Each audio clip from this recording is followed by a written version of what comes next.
अस्य श्रीचण्डीकवचस्य ब्रह्मा ऋषिः अनुष्टुप् छन्दः चामुण्डा देवता अङ्गन्यासोक्तमात्रेण विनियोगः। ॐ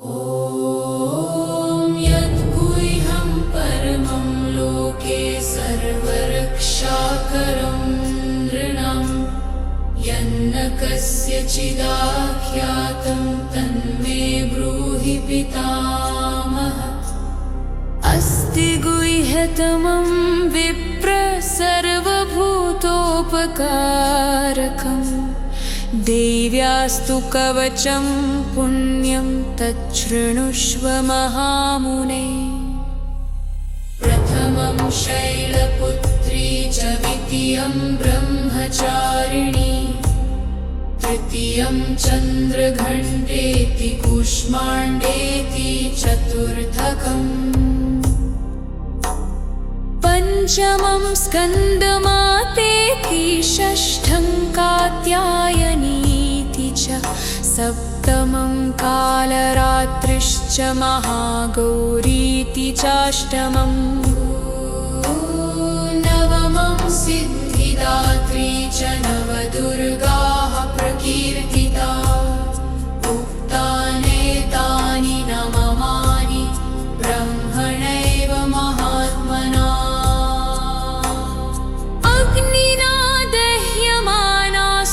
शत्रुमध्ये गतारणे विषमे दुर्गमे चैव भयार्ताः शरणं गताः न तेषां जायते किञ्चिदशुभं रणसङ्कटे नापदं तस्य पश्यामि शोकदुःखभयं नहि।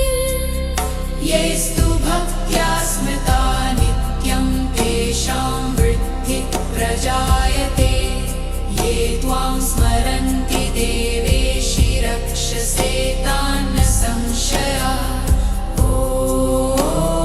प्राच्यां रक्षतु मामेन्द्रियाग्नेयाम् अग्निदेवता दक्षिणेवतु वाराहिनैनत्यां खड्गधारिणी प्रतीचां वारुणी रक्षेद् वायव्यां मृगवाहिनी उदीचां पातु कौमारी ऐशान्यां शूलधारिणी। पूर्वं ब्रह्माणि मे रक्षेदधस्ताद्वैष्णवी तथा एवं दश दिशो रक्षेत् चामुण्डा शववाहना। जया मे चाग्रतः पातु विजया पातु पृष्ठतः अजिता वामपार्श्वे तु दक्षिणे चापराजिता। शिखां मे द्योतिनी रक्षेदु मामूर्धनि व्यवस्थिता मालाधरी ललाटे च भ्रुवो रक्षेद्यशस्विनी त्रिनेत्रा च भ्रुवोर्मध्ये यमघण्टा च नासिके शङ्खिनी चक्षुषोर्मध्ये श्रोत्रयोर्द्वारवासिनी।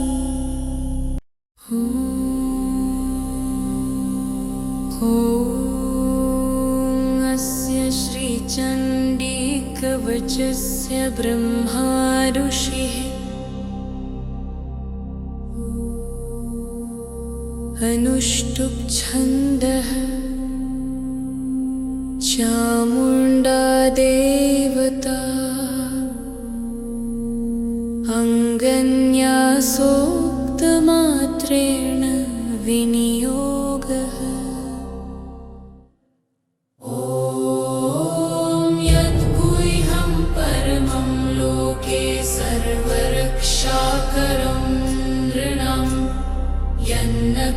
कस्यचिदाख्यातं तन्मे ब्रूहि पितामह।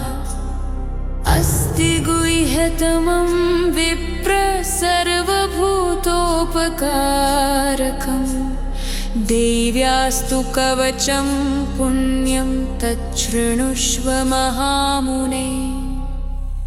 प्रथमं शैलपुत्री च द्वितीयं ब्रह्मचारिणी तृतीयं चन्द्रघण्टेति कूष्माण्डेति चतुर्थकम् पञ्चमं स्कन्दमातेति षष्ठं कात्यायनीति च सप्तमं कालरात्रिश्च महागौरीति चाष्टमम् नवमं सिद्धिदात्री च नवदुर्गाः प्रकीर्तिता उक्तानेतानि नवमानि ब्रह्मणैव महात्मना। अग्निना दह्यमानास्तु शत्रुमध्ये गतारणे विषमे दुर्गमे चैव भयार्ताः शरणं गताः। न तेषां जायते किञ्चिदशुभं रणसङ्कटे नापदं तस्य पश्यामि शोकदुःखभयं नहि। येस्तु भक्त्या स्मृता नित्यं तेषां वृद्धिः प्रजायते। ये त्वां स्मरन्ति देवेशि रक्षसे तान् न संशयः। प्राच्यां रक्षतु मामेन्द्रियाग्नेयाम् अग्निदेवता दक्षिणेवतु वाराहि नैनत्यां खड्गधारिणी। प्रतीच्यां वारुणी रक्षेद् वायव्यां मृगवाहिनी उदीच्यां पातु कौमारी ऐशान्यां शूलधारिणी। पूर्वं ब्रह्माणि मे रक्षेदधस्ताद्वैष्णवी तथा एवं दश दिशो रक्षेत् चामुण्डा शववाहना।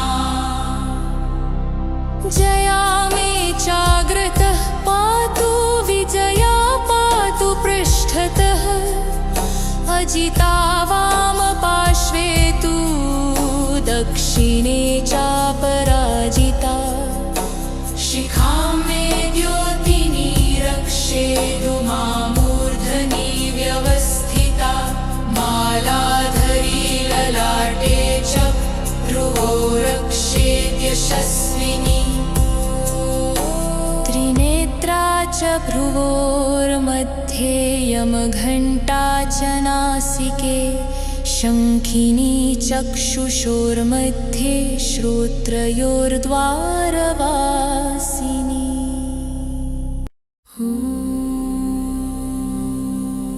ॐ अस्य श्रीचण्डीकवचस्य ब्रह्मा ऋषिः अनुष्टुप् छन्दः चामुण्डा देवता अङ्गन्यासोक्तमात्रेण विनियोगः। ॐ यद्गुह्यं परमं लोके सर्वरक्षाकरं नृणां यन्न कस्यचिदाख्यातं तन्मे ब्रूहि पितामह। अस्ति गुह्यतमं विप्र सर्वभूतोपकारकं देव्यास्तु कवचं पुण्यं तच्छृणुष्व महामुने।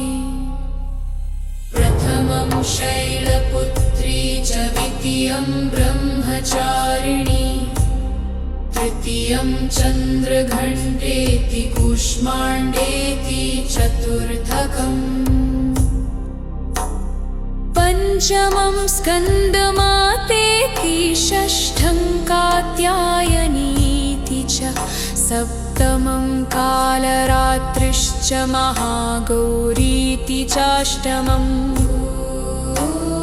नवमं सिद्धिदात्री च नवदुर्गाः प्रकीर्तिता उक्तानेतानि नवमानि ब्रह्मणैव महात्मना अग्निना दह्यमानास्तु शत्रुमध्ये गतारणे विषमे दुर्गमे चैव भयार्ताः शरणं गताः न तेषां जायते किञ्चिदशुभं रणसङ्कटे नापदं तस्य पश्यामि शोकदुःखभयं नहि येस्तु भक्त्या स्मृता नित्यं तेषां वृद्धिः प्रजायते ये त्वां स्मरन्ति देवेशि रक्षसे तान् संशयः प्राच्यां रक्षतु मामेन्द्रियाग्नेयाम् अग्निदेवता दक्षिणेवतु वाराहिनैनत्यां खड्गधारिणी प्रतीच्यां वारुणी रक्षेद् वायव्यां मृगवाहिनी उदीच्यां पातु कौमारी ऐशान्यां शूलधारिणी पूर्वं ब्रह्माणि मे रक्षेदधस्ताद्वैष्णवी तथा एवं दश दिशो रक्षेत् चामुण्डा शववाहना जया मे चाग्रतः पातु विजया पातु पृष्ठतः अजिता वामपार्श्वे तु दक्षिणे चापराजिता शिखां मे द्योतिनी रक्षेतु मामूर्धनि व्यवस्थिता मालाधरी ललाटे च भ्रुवो रक्षेत् यशस्विनी त्रिनेत्रा च भ्रुवोर्मध्ये यमघण्टा च नासिके शङ्खिनी चक्षुषोर्मध्ये श्रोत्रयोर्द्वारवासिनी ॐ अस्य श्रीचण्डीकवचस्य ब्रह्मा ऋषिः अनुष्टुप् छन्दः चामुण्डा देवता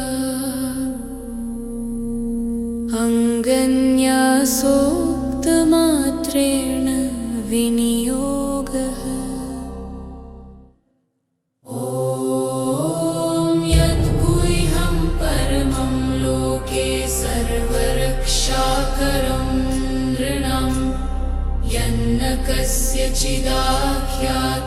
तन्मे ब्रूहि पितामह अस्ति गुह्यतमं विप्र सर्वभूतोपकारकं देव्यास्तु कवचं पुण्यं तच्छृणुष्व महामुने प्रथमं शैलपुत्री च द्वितीयं ब्रह्मचारिणी तृतीयं चन्द्रघण्टेति कूष्माण्डेति चतुर्थकम्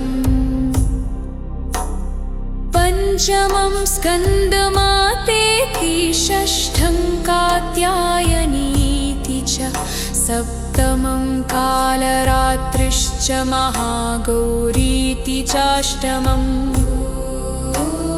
नवमं सिद्धिदात्री च नवदुर्गाः प्रकीर्तिता उक्तानेतानि नवमानि ब्रह्मणैव महात्मना अग्निना दह्यमानास्तु शत्रुमध्ये गतारणे विषमे दुर्गमे चैव भयार्ताः शरणं गताः न तेषां जायते किञ्चिदशुभं रणसङ्कटे नापदं तस्य पश्यामि शोकदुःखभयं नहि येस्तु भक्त्या स्मृता नित्यं तेषां वृद्धिः प्रजायते ये त्वां स्मरन्ति देवेशि रक्षसे तान् न संशयः प्राच्यां रक्षतु मामेन्द्रियाग्नेयाम् अग्निदेवता दक्षिणेव तु वाराहिनैनत्यां खड्गधारिणी प्रतीच्यां वारुणी रक्षेद्वायव्यां मृगवाहिनी उदीचां पातु कौमारी ऐशान्या शूलधारिणी पूर्वं ब्रह्माणि मे रक्षेदधस्ताद्वैष्णवी तथा एवं दश दिशो रक्षे चामुण्डा शववाहना जया मे चाग्रतः पातु विजया पातु पृष्ठतः अजिता वामपार्श्वे तु दक्षिणे चापराजिता शिखां मे द्योतिनी रक्षेतु मामूर्धनि व्यवस्थिता मालाधरी ललाटे च भ्रुवो रक्षेद्यशस्विनी त्रिनेत्रा च भ्रुवोर्मध्ये यमघण्टा च नासिके शङ्खिनी चक्षुषोर्मध्ये श्रोत्रयोर्द्वारवासिनी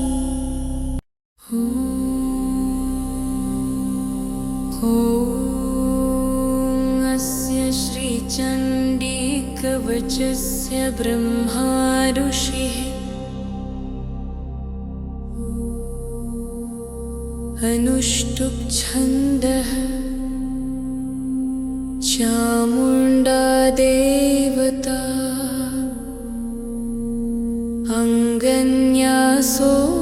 अङ्गन्यासोक्तमात्रेण विनियोगः ॐ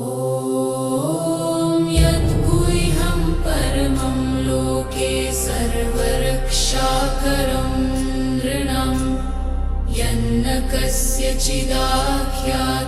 तन्मे ब्रूहि पितामह अस्ति गुह्यतमं विप्र सर्वभूतोपकारकं देव्यास्तु कवचं पुण्यं तच्छृणुष्व महामुने प्रथमं शैलपुत्री च द्वितीयं ब्रह्मचारिणी तृतीयं चन्द्रघण्टेति कूष्माण्डेति चतुर्थकम् पञ्चमं स्कन्दमातेति षष्ठं कात्यायनीति च सप्तमं कालरात्रिश्च महागौरीति चाष्टमम् नवमं सिद्धिदात्री च नवदुर्गाः प्रकीर्तिता उक्तानेतानि नवमानि ब्रह्मणैव महात्मना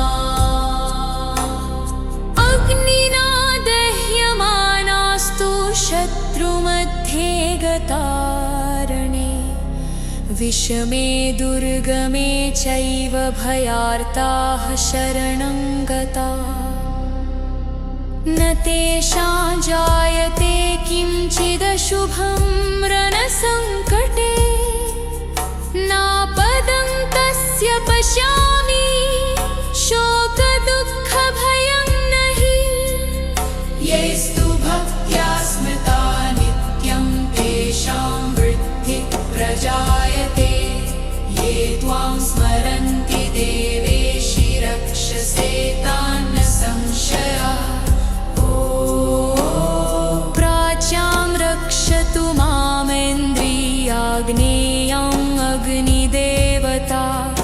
दक्षिणेवतु वाराहि नैनत्यां खड्गधारिणी प्रतीचां वारुणी रक्षे द्वायव्यां मृगवाहिनी उदीचां पातु कौमारी ऐशान्या शूलधारिणी पूर्वं ब्रह्माणि मे रक्षे दधस्ताद्वैष्णवी तथा एवं दश दिशो रक्षे चामुण्डा शववाहना जया मे चाग्रतः पातु विजया पातु पृष्ठतः अजिता वामपार्श्वे तु दक्षिणे चापराजिता शिखां मे द्योतिनी रक्षेदु मामूर्धनि व्यवस्थिता मालाधरी ललाटे च भ्रुवो रक्षेद्यशस्विनी